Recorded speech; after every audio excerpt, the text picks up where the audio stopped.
Welcome back to my channel Celeb Buzz. Please share and subscribe and press the bell icon for new updates. At 66, Alan Jackson finally talks about Toby Keith.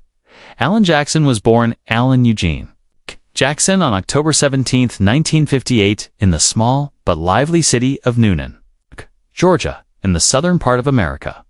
His loving parents were Ruth Music Jackson and Joseph Eugene Daddy Gene Jackson. Alan was the youngest of 5 kids, and he grew up in a close working family. The Jacksons lived in a simple home built around his grandfather's old tool shed. It wasn't fancy, but it was full of love, good values, and gospel music. Even though they didn't have much money, Ruth and Gene Jackson raised their kids with strong honesty, hard work, and deep faith. These things would later show up in Alan's music and who he was as a person. As a young boy, Alan quickly saw that. His family didn't have much money. Even though he was just a kid, he decided to help out. When Alan was only 12 years old, he started working part-time to help his family. One of his first jobs was at a shoe store where he swept floors and learned how important it was to work hard and never give up. Even though Alan had to work, he never forgot about school, went to local Elm Elementary School and later finished at Newnan High School. All through school, people knew him as humble and down-to-earth. Alan wasn't the kind of student who wanted to be the center of attention, but he was quietly strong and thoughtful, which made people remember him. Music first came into Alan Jackson's life through beautiful gospel songs. He grew up in a Southern Baptist family, so he heard religious songs from when he was very little. These moving songs were often heard in church or playing quietly at home, and they became the soundtrack of his early years. Jackson loved these spiritual sounds and found comfort, inspiration, and deep feelings in them. He wasn't interested in the popular pop or rock music that other kids his age liked. Instead, gospel music stayed his favorite. His early listening taught him to love simple, honest storytelling through music. As Alan got older, he started liking different kinds of music, thanks to a friend who showed him country music. Soon, Jackson became fascinated by the voices and songs of classic American country singers like Gene Watson and John Anderson. Their heartfelt words, twangy sounds, and down-home themes really spoke to him. This was a turning point. Lit fire inside Alan and gave him the idea that maybe he could write songs that told real-life stories in the same honest way. From that moment, his dream of becoming a country singer started to grow. Driven by big dreams and a love for music that wouldn't quit, Alan Jackson made the life-changing choice to move to Nashville, Tennessee, the heart of the country music world. Like many hopeful musicians, he arrived with little more than dreams and determination. His first job in Music City wasn't glamorous at all. He worked in the mailroom of the Nashville Network, a TV channel that promoted country music. While it wasn't a singing job, this position let Alan dive into the world he so badly wanted to be part of.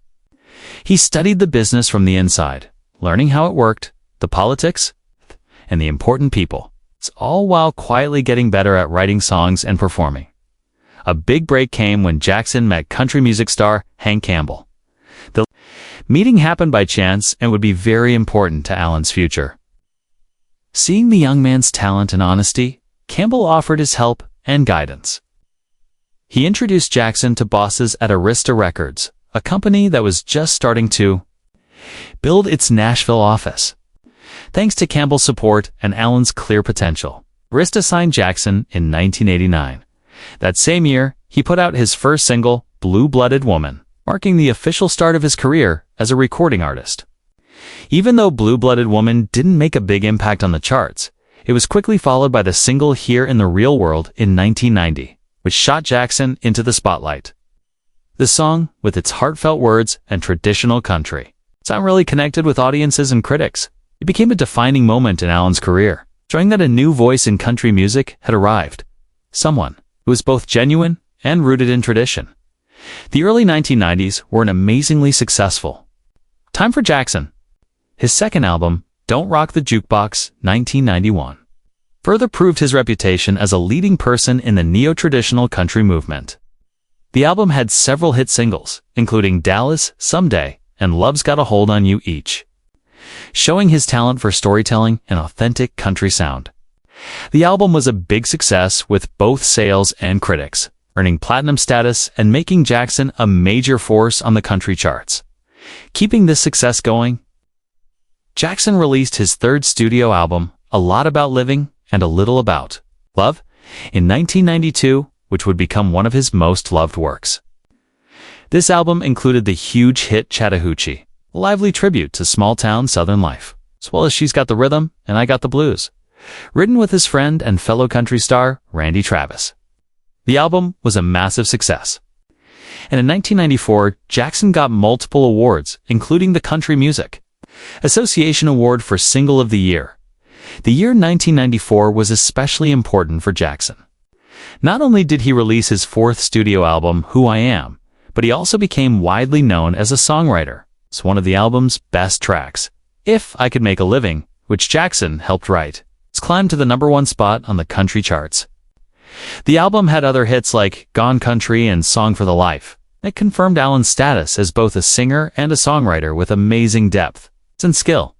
In 1995, Jackson released the Greatest Hits Collection, a compilation that brought together many of his most popular songs from the early part of his career. The following year, he released Everything I Love, his sixth studio album. This project honored some of country music's legends, including versions of Tom T. Hall's Little Bitty and Charlie Rich's Who's Cheating Who. These tributes were more than just covers. They showed Alan's respect for the genre and his desire to honor those who came before him. As country music began to change toward a more pop and rock sound in the late 1990s, Alan Jackson stayed true to his roots.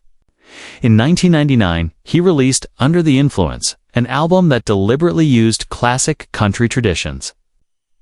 The project was a bold statement in a changing industry, showing Jackson's commitment to the core parts of the genre: honesty, tradition, and emotional storytelling. In 2002, he released Let It Be Christmas, a holiday album that mixed traditional carols with original songs. The following year, Jackson worked with Jeannie Kendall for the touching duet, It's Timeless and True Love, a heartfelt piece that connected with fans of classic country duets. After years of mainstream success, Jackson took a deeply personal turn. In 2006, with the release of Precious Memories, his first gospel album dedicated to his mother. This collection of hymns was a heartfelt tribute to the faith and family values that shaped him. The album was a huge success, selling over 1.8 million copies and connecting with listeners of all ages. Over the next several years, Jackson released a steady stream of albums, including Freight Train 2010, 30 Mile Zone 2012, and Precious Memories Volume 2, Inches 2013. He also wrote and performed a theme song for the movie A Million Ways to Die in the West, showing his versatility and reach beyond the country music scene. In 2013, Jackson released the Bluegrass album, his first try at the bluegrass genre. The album started at number 11 on the Billboard 200, topped the Bluegrass Albums chart, and reached number 3 on the Top Country Albums chart with this project. Alan honored the genre's Appalachian roots while staying true to his storytelling style. His 20th studio album, Angels and Alcohol, was released in July 2015. Though it got mixed reviews from critics, the album had a mix of thoughtful ballads and upbeat tracks that showed Jackson's growth as an artist. His next album, Where Have You Gone, released in May 2021, was praised as a return to form. Songs like Back, Write It in Red, and the title track showed the timeless themes of love, loss, and nostalgia, which have always been central to his music. In 2022, after more than 30 years of recording, touring, and inspiring millions of fans around the world, Alan Jackson announced his farewell tour titled One More for the Road. This emotional tour was not only a celebration of his amazing career, but also a heartfelt goodbye to the stage that had become his second home. Alan Jackson married his high school sweetheart Denise Jackson in 1979, starting a lifelong partnership that would survive the challenges of fame, family, and personal growth. Their love story began long before Alan became a household name in country music. Alan and Denise first met while they were students at Noonan High School in Noonan, Georgia. As teenagers, they were part of the same friend groups and grew close. over time slowly developing a deep emotional bond that was more than a typical high school romance. They started dating while still in school. Their relationship grew during those important years with shared dreams, late-night phone calls, and mutual respect that laid a strong foundation for their future together. Their dating lasted several years, during which Alan began pursuing his music career, and Denise supported him completely. She believed in his talent and vision even when success wasn't certain. The two were married on December 15, 1979, in a small, heartfelt ceremony that showed their humble beginnings.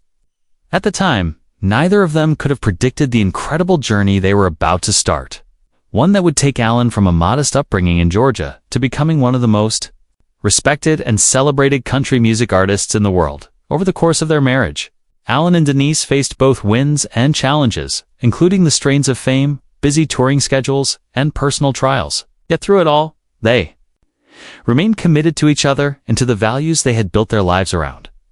One of the greatest joys of their union has been raising their family. Together, they are the proud parents of 3 beautiful daughters: Maddie Denise Jackson, Alexandra Jane Jackson, and Donnie Grace Jackson. Their oldest daughter, Maddie Denise Jackson, was born in 1990, named after both her parents, Maddie being similar to Alan's mother's name and Denise from her mother. She grew up surrounded by music, family, and faith. Maddie has gone on to create her own identity as an author, speaker, and advocate for personal healing, especially after experiencing the heartbreaking loss of her husband, Ben Seligman, in 2018. Despite the tragedy, Maddie has shown incredible strength and resilience, often crediting her close-knit family for helping her deal with grief and find joy again. Their second daughter, Alexandra Jane Jackson, lovingly known as Ali, was born in 1993. Ali is known for her warm personality and private nature. She has stayed mostly out of the public eye, but occasionally appears alongside her family. She shares her father's down-to-earth attitude and strong values, choosing a life based on simplicity and strong relationships. The youngest of the Jackson daughters, Donnie Grace Jackson, was born in 1997. Like her sisters, Donnie grew up in a loving home deeply rooted in Southern traditions, Christian faith, and a strong emphasis on family. Though she has also kept a low public profile, she is known to be creative and close to both her parents and sisters. At the age of 66, country music legend Alan Jackson, known for his down-to-earth charm, traditional country sound, and decades-long career marked by honesty and grace, has finally opened up about his long-standing relationship with fellow country icon Toby Keith. After years of mutual respect that remained mostly behind the scenes, Jackson is now offering a rare and deeply personal look into the bond the two men shared, not just as artists, but as friends, comrades, and kindred spirits within the often complicated world of Nashville's music scene. Alan, who has long been admired for keeping a low profile and letting his music speak louder than any headline, has usually stayed away from public comments on personal matters. However, the passing of time and the changing landscape of country music seem to have stirred something in him, perhaps a sense of urgency, perhaps a deeper appreciation of those who walked alongside him on the journey. And so, for the first time, with such clarity and emotion, Alan opened up in a recent interview, choosing to think about Toby Keith's legacy with the kind of depth and honesty that only comes from a place of genuine admiration and lived experience. He remembered the first time he heard Toby Keith's voice on the radio in the early 1990s. It was bold, rough, and unapologetic. Alan said Toby was real country in a time when things were starting to get more polished, more pop. It reminded me that we still had storytellers and outlaws who weren't afraid to say what they meant and mean what they said, though they came from different stylistic corners of the genre. Alan with his George Jones-inspired neo-traditional sound, and Toby with his brash, red-blooded American grit. They were united by something deeper, an unwavering love for real country music, the kind that tells the truth. Over the years, the two stars crossed paths many times on award show stages, in studios, and on the road. Alan remembered how beneath Toby's tough exterior and larger-than-life image, there was a deeply thoughtful, often misunderstood man. He could be loud, he could be wild, but he also had one of the biggest hearts in Nashville, Alan shared. Saw it when he supported our troops, when he gave back to communities, when he helped up-and-comers without ever asking for credit. Alan also didn't shy away from speaking about Toby's battles, his health struggles, and his fierce determination to keep singing and performing despite adversity. That man was a fighter, Alan said, with emotion in his voice. He didn't want sympathy. He wanted respect, and he earned it every step of the way. The revelation brought a humanizing touch to the larger-than-life figure that fans knew as Toby Keith, highlighting the resilience and passion that kept him on stage, even when his body began to fail. Jackson further thought about the changing tides in country music and how artists like Toby Keith held the line against compromise. There were times when we both felt like dinosaurs, he said with a half-smile. The labels wanted something else. The charts were shifting, and people told us to change. But Toby, like me, he held on. He didn't chase trends. He made the trends come to him. What moved listeners most in Alan's remarks, however, wasn't just the professional respect. It was the genuine personal affection. I miss him, Alan confessed softly. There was a comfort in knowing Toby was out there doing it his way. We didn't talk every day, but when we did, it meant something. He was the kind of guy who'd show up when it counted. As he concluded, Alan Jackson, with silver in his hair and decades of wisdom behind his words, paused for a moment, thinking not just on a lost friend, but on a bygone era they both helped shape. Country music won't see another Toby Keith, he said. He was one of a kind, and I'm grateful I got to know the man behind the music. In speaking out, Alan not only honored a dear friend, but also offered a powerful reminder of the deep bonds that exist beneath the surface of fame, of the unspoken brotherhood between artists who give their lives to a genre, to a legacy, and to the truths found in every three-chord melody. And at 66, Jackson's tribute to Keith was more than a statement. It was a passing of the torch and perhaps a quiet farewell.